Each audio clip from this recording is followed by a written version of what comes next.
Donc maintenant, on va rentrer un peu dans le sujet des émotions avec toi. Et moi, je voudrais partager quelque chose à ce sujet. C'est-à-dire que, en fait, moi, si les émotions m'intéressent, c'est parce que quand j'étais plus jeune, j'étais assez hypersensible, émotif même. On l'écrivait souvent sur mon relevé de notes, enfant hyper émotif, hypersensible, etc. Et moi, j'ai appris à gérer ces émotions un peu sur le terrain, mais sans les étudier scientifiquement comme toi.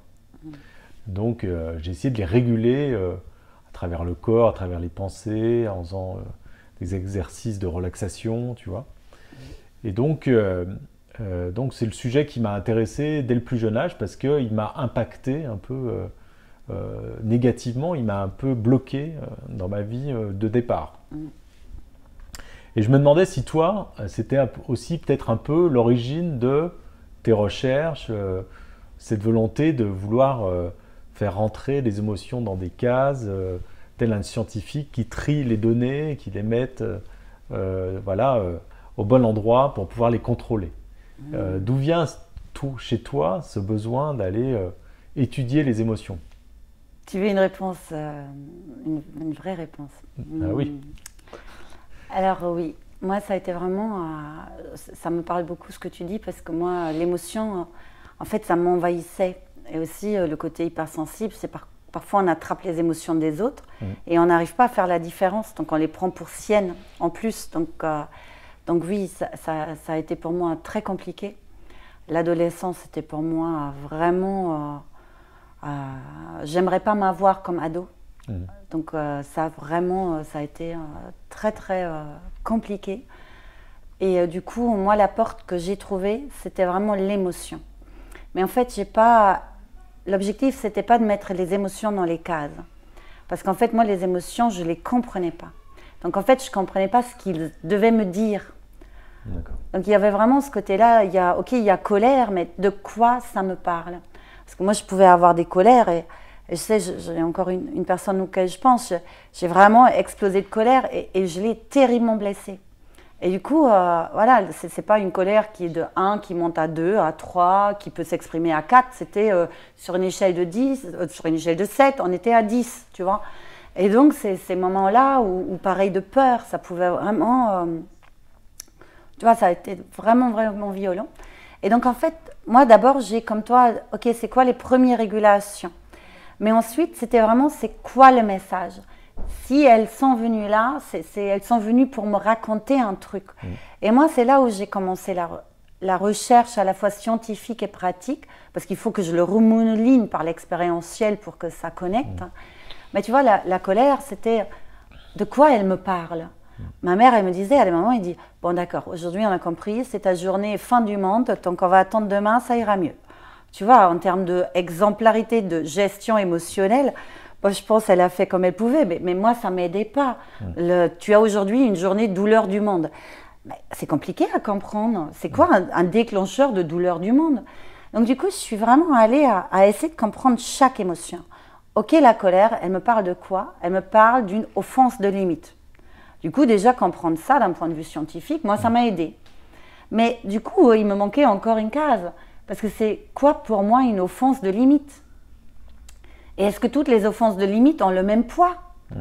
Et du coup, en fait, à un moment, et c'est là où j'ai commencé vraiment à ranger et à reconstruire l'émotion de manière fonctionnelle chez moi et ensuite chez les autres personnes. Alors, par exemple, je sais pas, je travaille, je suis en coaching et mon enfant passe et il est supposé ne pas passer, ça mérite quoi comme intensité de colère? Tu vois, ces questions-là, je ne me suis pas posée.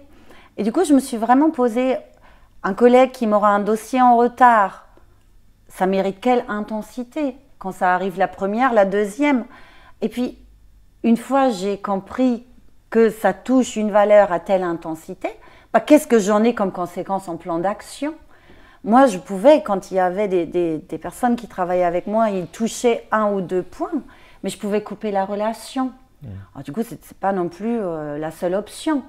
Mais il faut en même temps avoir des critères. Quand est-ce qu'on coupe la relation? Et là, c'est par exemple quand tu t'intéresses à mépris dégoût. Quand c'est ça, des gens viennent te chercher là-dedans à des intensités 5, 6, 7, bah là, la relation, elle est toxique. Donc là, oui, des gouttes dit à 5, 6, 7, quand c'est en relationnel, c'est banco, la bonne réponse, c'est éloigner de la relation. Mais du coup, tu vois, je ne comprenais pas ce système. Les émotions, on me disait, parce que Damasio l'a écrit, c'est des informations. Mais oui, c'est des informations. Mais personne m'a éduqué à quelle information c'est. Et du coup, ce qui m'a aidé pour apprivoiser mon hypersensibilité, tu vois, c'était un peu comme toi, c'était plutôt un truc gênant pour tout le monde. Alors que moi, aujourd'hui, j'essaye de dire, c'est plutôt un super pouvoir de dingue. Pas pour manipuler les autres, mais pour comprendre et lire les autres. On a un don extraordinaire. Mais si on n'arrive pas à faire sens des émotions, en fait, on en voit partout, mais on ne sait pas dans quelle direction les traiter, dans quelle signification les comprendre. Et donc, c'est ça vraiment qui m'a aidée, j'ai envie de dire, de sortir quelque chose de positif de mon hypersensibilité. C'est ce côté-là. Et du coup, j'ai commencé avec les grandes émotions, ensuite sur 16 émotions, 20 émotions, et on peut en rajouter. Mais du coup, je suis partie vraiment à les cartographier pour, dès qu'elles apparaissent, comprendre le sens qu'elles m'envoient. Ce qui fait qu'aujourd'hui, c'est une lecture très très rapide et j'arrive tout de suite à, voilà le message, le plan d'action. Mais du coup, ma porte de sortie, c'était, et du coup la science, c'était le détour, c'est de comprendre individuellement chacune des émotions pour pouvoir ensuite les apprivoiser. Est-ce qu'il faut justement toutes les comprendre dans leur intensité, les mesurer pour pouvoir les intégrer et gérer celles des autres et les siennes et la relation il y a beaucoup de gens qui vivent ça naturellement, de manière intuitive. Est-ce qu'il faut passer par l'étude, passer par le cortex préfrontal et analyser ça pour pouvoir les gérer correctement? Est-ce qu'il n'y a pas une manière intuitive? Alors évidemment, il y a des manières intuitives. Et moi, parfois, je coach aussi des experts qui ont vraiment des très bons profils. Par contre, quand c'est intuitif, tu ne peux pas forcément consciemment le reproduire. Ou consciemment le reproduire chez quelqu'un d'autre. Tu es dans l'intuitif. Et souvent, avec ces personnes, on rend conscient l'intuitif. Et du coup, c'est poser consciemment les choses. Et là, c'est ça sert à quoi de les poser consciemment? C'est que du coup, à un moment, tu peux les choisir. Et à un moment, tu peux aussi éduquer ton environnement. Parce que c'est ça aussi qui est chouette. Moi, j'ai eu une petite crise intense à gérer jeudi dernier. Et voilà, je sentais que mon anxiété montait. Et j'étais en voiture. Et là, je sais tout de suite, en voiture, intensité et peur, c'est pas une bonne équation. Donc, je sais tout de suite que moi, voilà, l'évaluation cognitive, c'est un truc qui marche. Par contre, là, j'arrivais pas à le faire toute seule. Donc, du coup, j'ai appelé une amie. Je lui ai dit, écoute, je suis en intensité de peur, anxiété là, qui se mélange très très fort. Je suis en voiture. J'ai besoin d'une réévaluation cognitive de ma situation. Voilà les éléments. Elle me répond, j'ai compris. Attends, réévaluation que je te propose. Ah, ça marche. Donc, je suis aussi d'une clarté extraordinaire quand je demande du soutien. Et ça, c'est très aidant aussi parce que tu sais tout de suite, voilà mon besoin. Parfois, on n'arrive pas à y répondre toute seule. Du coup, tu peux appeler ton entourage qui est un peu sensibilisé à ça. Et dans les équipes au travail, c'est extraordinaire. Parce que du coup, tout d'un coup, ils commencent à parler comme ça. Ils disent, c'est quoi ton déclencheur là? Je vois bien que tu es inquiet. C'est quoi ton déclencheur? Ah oui, c'est ça. Et ton besoin? Là, ok. Et comment je peux t'aider pour nourrir le besoin? Et en fait, on a tout d'un coup une facilité de langage qui parfois nous fait déjà gagner du temps dans la régulation. Et ça évite les surincidents. Parce que parfois, on peut partir d'un besoin qui n'est peut-être pas celui que la personne vraiment a besoin. Donc, du coup, ce côté intuitif, vraiment chouette, nous, on fait juste le conscientiser davantage pour pouvoir l'utiliser consciemment quand c'est nécessaire, voire du coup aussi être promoteur de l'intelligence émotionnelle. Parce que j'ai quand même ce côté de transformer un peu la société avec les bonnes pratiques de l'intelligence émotionnelle. Et du coup, conscientiser. Ça passe tout d'un coup comme un langage dans les familles, comme un langage dans les équipes, entre un manager et un collaborateur, entre collaborateurs. Et du coup, vu qu'on parle un même langage, ça facilite beaucoup l'interaction et la communication.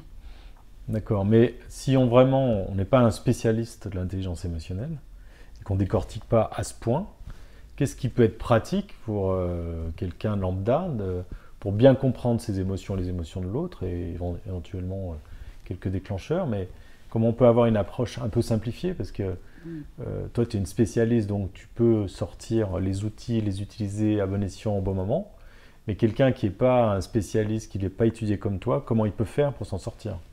Le non-spécialiste, comment il peut s'en sortir? Pour moi, c'est déjà prendre les réflexes de se poser quelques questions. Parce que beaucoup de personnes, par exemple, ils voient les yeux qui sourient. En même temps, avec les masques aujourd'hui, c'est parfois compliqué. Mais on voit les yeux qui sourient et c'est tout de suite, c'est la joie. Et donc attention, moi je crois en tant que non-spécialiste, on peut tout de suite aussi se poser la question, est-ce la joie ou est-ce peut-être une autre émotion plaisante? Et ça, c'est un réflexe intéressant à prendre. C'est ma première intuition, c'est ça. Et je fais une petite boucle de vérification. Est-ce que c'est ça ou ça donne hypothèse à d'autres émotions? Donc ça, c'est vraiment un beau réflexe à prendre, que ce soit pour du plaisant ou du déplaisant.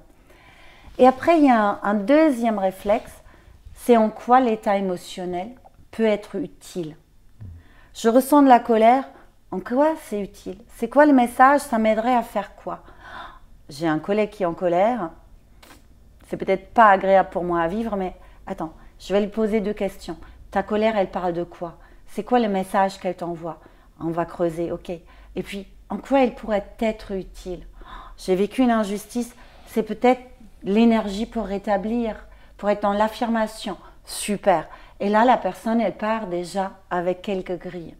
Donc pour moi, ça, c'est vraiment des questions clés. C'est, voilà, est-ce que je suis sur la bonne émotion ou est-ce que peut-être il y a une autre? Donc sensibiliser à ce fait d'ouvrir les chakras, qu'on n'a pas juste une émotion, mais plusieurs. Il y a aussi les croyances sur les émotions qui ne sont pas nécessairement négatives, mais plutôt utiles dans tous les cas. Ça, entièrement. Il y a une croyance autour de ces émotions. À une époque, les émotions, c'était pas bien de les exprimer, c'est pas bien de les avoir, il fallait les cacher. Aujourd'hui, on a un peu évolué par rapport à ça. Mais... Heureusement. Après, il y en a encore certains qu'on ne considère pas trop chic à ressentir. Le dégoût relationnel, par exemple. Bon. Mais tout à fait, il y a ce changement de croyance qui est d'ailleurs, je crois, la première étape. Parce que si tu ne crois pas dans l'utilité de l'émotion, ça va être très compliqué de les accueillir et aussi d'en faire sens. Ça, surtout aussi pour les déplaisantes. Et en même temps aussi parfois se poser la question, est-ce que les plaisantes ne peuvent pas avoir des risques? Parce que peu de personnes se méfient par exemple d'une joie, alors que quand je leur donne l'exemple extase au volant, tout le monde me dit c'est pas une bonne équation. Donc on a quand même implicitement cette idée que même les plaisantes peuvent être risquées parfois. Donc vraiment ce côté, oui, utilité, et en même temps de se dire, tiens, je vois souvent les déplaisantes avec des risques, mais ces risques existent aussi bien sur les plaisantes. Quelque chose qui est important quand même, c'est qu'on se densifie émotionnellement. On est dans une société, surtout maintenant depuis un mois, où on se confronte de moins en moins à nos limites. Évidemment, on se confronte à nos limites parce qu'on est confiné ou des choses comme ça. Mais je crois qu'on a besoin de se densifier émotionnellement parce que, alors, j'ai un dirigeant que j'ai coaché, à l'époque il avait déjà 70 ans, et il me disait, il dit, mais vos générations, dans nos générations, en entreprise, parfois on gérait une ou deux grandes crises. Et la troisième, c'était vraiment pas de bol. Alors qu'aujourd'hui, je crois qu'on est amené à gérer des crises et des situations aversives avec une fréquence beaucoup plus élevée. Et donc je crois qu'on gagnerait tous quand même à se densifier du point de vue émotionnel. Peut-être pas tous devenir des experts, mais je crois qu'on a tous besoin à un moment d'apprivoiser nos peurs. Parce que le moment, quand on est dans une situation aversive et on part en panique, en terreur, avec panique, on ne va plus être fonctionnel. Donc du coup, on a quand même besoin, on l'a vu avec les attentats, s'il y a attentat de Nice et je suis là et je pars en panique, je ne peux même plus aider, je ne peux pas me mettre à l'abri. Donc je ne dis pas il faut se préparer à gérer émotionnellement si vous tombez dans un attentat. Mais en même temps, il faut préparer émotionnellement quand vous vous retrouvez 3 mois confinés. C'est ce qu'on a vécu au mois de mars. Moi, j'étais confinée avec 3 enfants toute seule. Émotionnellement, il faut pouvoir l'assumer. Donc, je crois qu'on gagnerait tous dans notre société bien que arriver à mon niveau d'expertise, c'est un sujet aussi, je forme des professionnels, donc j'ai besoin d'avoir un niveau d'expertise, et puis j'avais vraiment besoin de comprendre le truc. Mais du coup, je crois quand même qu'il nous faut tous un niveau d'intelligence émotionnelle de base pour pouvoir apprivoiser les émotions très intenses en situation de crise, pour rester opérationnel. Et puis, on a besoin d'avoir aussi une capacité à faire des émotions des alliés, parce que je crois que plus que jamais, on a besoin de nourrir le lien et d'avoir des relations sociales significatives, parce que dans les périodes difficiles, aversives, bah, c'est quand même beaucoup plus aisé de les traverser quand on a du soutien que quand on doit les affronter seul. Donc du coup, je crois à l'intelligence émotionnelle, j'ai envie de dire, on a une responsabilité sociétale qu'aujourd'hui, ces compétences se développent parce que l'environnement, bon, je ne veux pas être trop pessimiste, mais je pense qu'il nous réserve quand même encore quelques situations aversives dans notre futur proche.